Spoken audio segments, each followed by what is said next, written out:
आज 21 सितंबर 2025 है। SBI clerk pre का एग्जाम फर्स्ट शिफ्ट हो गया, सेकंड शिफ्ट होने वाला है। इसके पहले 20 सितंबर को कल 4 शिफ्ट हुए थे। मैं इस शिफ्ट का एनालिसिस करूंगा, लेकिन उसके पहले जबरदस्त एनालिसिस जो सारे शिफ्ट के लिए सही है, आगे आने वाले सारे स्टूडेंट को जो एग्जाम देने हैं उसके लिए सही है, उसकी चर्चा मैं पहले कर लेता हूं। अभी तक जो 5 शिफ्ट हुए हैं उनका निचोड़ क्या है। कॉम्पिटिटिव एग्जाम के प्रति आपका नजरिया बदलना पड़ेगा। एसबीआई ने अपना काम कर दिया है, कोई शिकायत नहीं है एसबीआई से फिलहाल एसबीआई क्लर्क एग्जाम को लेकर के। जो लेवल ऑफ डिफिकल्टी मेंटेन करना था, प्री के क्वेश्चन का जो जिस तरह का सेट देना था, उसने ठीक ठीक वैसे ही दिया है। और जो स्टूडेंट्स मेहनती हैं, जो मेंस एग्जाम देने के काबिल हैं, रियल में वही स्टूडेंट सेलेक्ट होके आएंगे। यहां तक बहुत अच्छी बात है। अब जो एग्जाम पैटर्न में बदलाव हो रहे हैं, वो बदलाव सबों को दिखाई नहीं दे रहे हैं। सभी बस एनालिसिस कर रहे हैं, इससे इतने क्वेश्चंस आए, इससे इतने क्वेश्चंस आए। ये एनालिसिस नहीं है जी। एनालिसिस क्या है मैं बताता हूं। वो एनालिसिस जो आपको बताए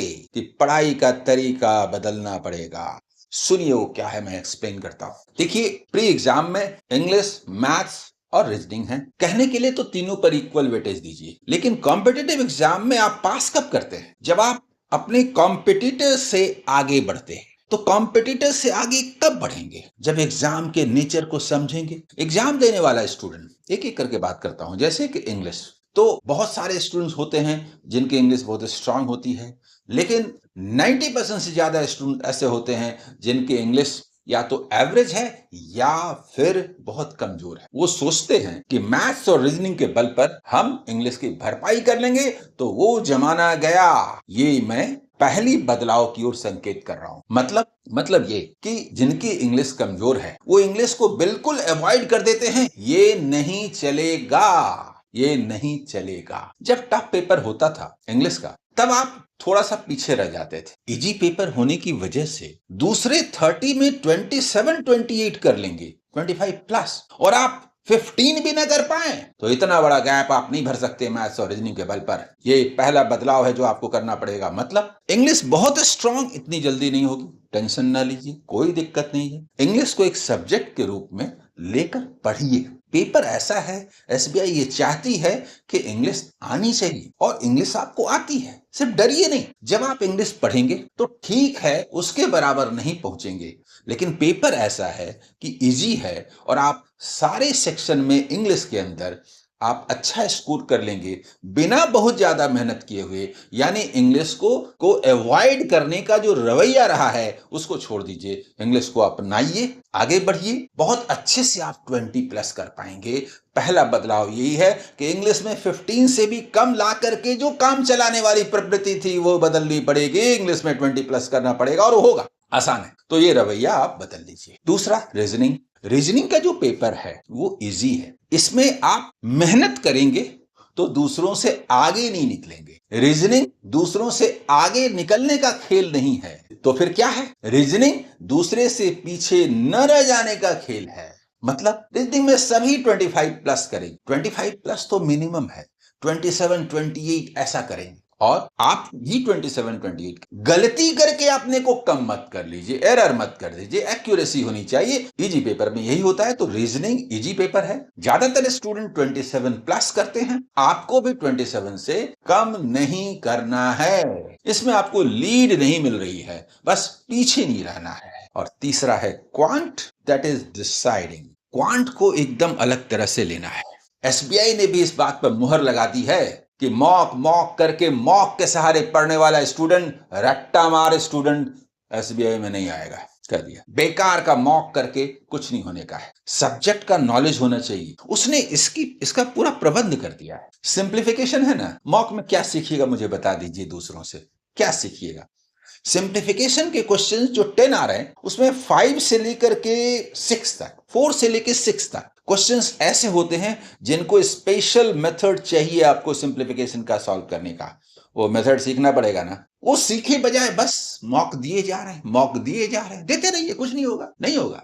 18 लाना मुश्किल हो जाएगा। सिंप्लीफिकेशन के गुर सीखने पड़ेंगे, वो कोई सिखाता ही नहीं है। बस लिया, 10 लाइन में लिखा, सॉल्व किया, वैसा नहीं होता। कुछ क्वेश्चन को छोड़ के ज्यादातर क्वेश्चन बिना पेन पेपर के बनते हैं। उसका स्पेशल तरीका है, मैंने बार बार सिखाया है, आगे भी सिखाऊंगा, तो समझ लीजिए। डीआई और कैसलेट, कैसलेट से स्टूडेंट भागते हैं, भागना नहीं, कैसलेट को समझने का तरीका डेवलप करना पड़ेगा।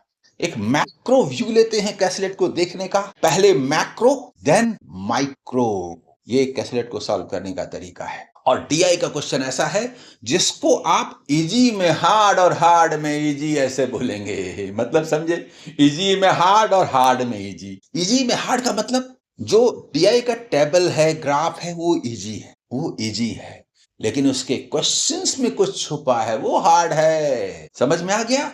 ये कहने का मतलब है। यानी डीआई को और कैसलेट डीआई को सॉल्व करने का तरीका आपको डेवलप करना पड़ेगा, समझना पड़ेगा।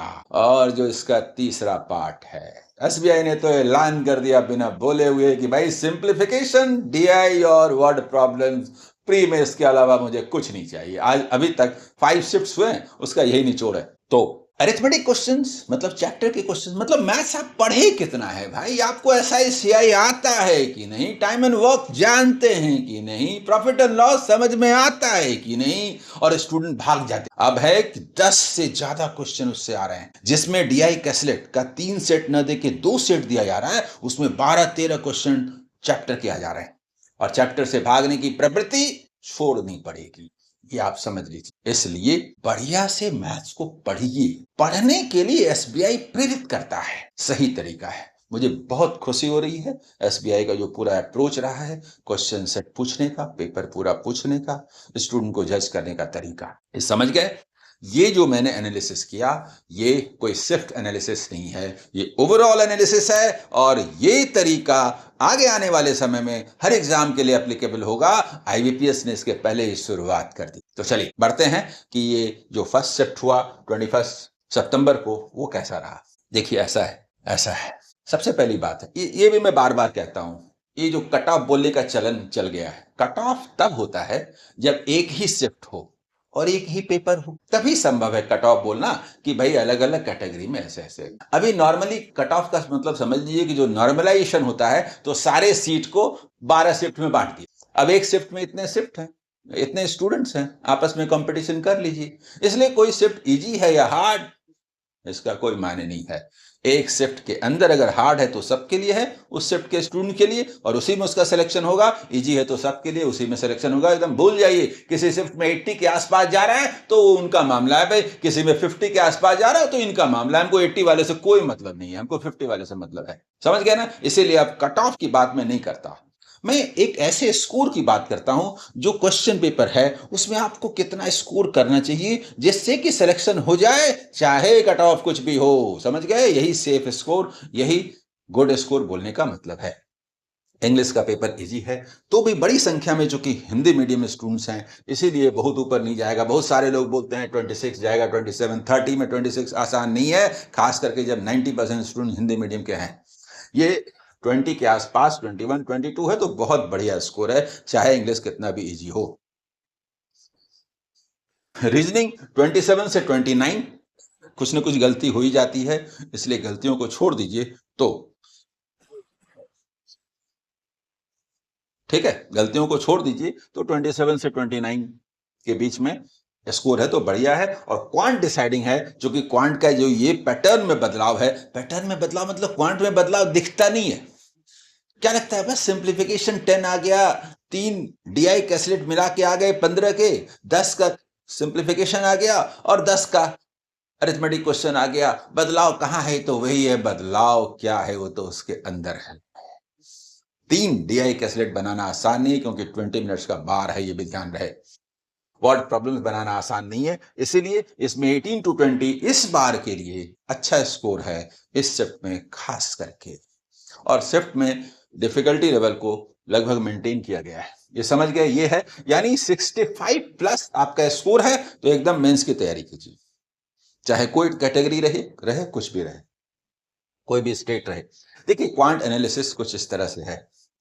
देखिए सिंप्लीफिकेशन से 10 क्वेश्चन, बार ग्राफ आया है 5 और टेबल ग्राफ आया है 5।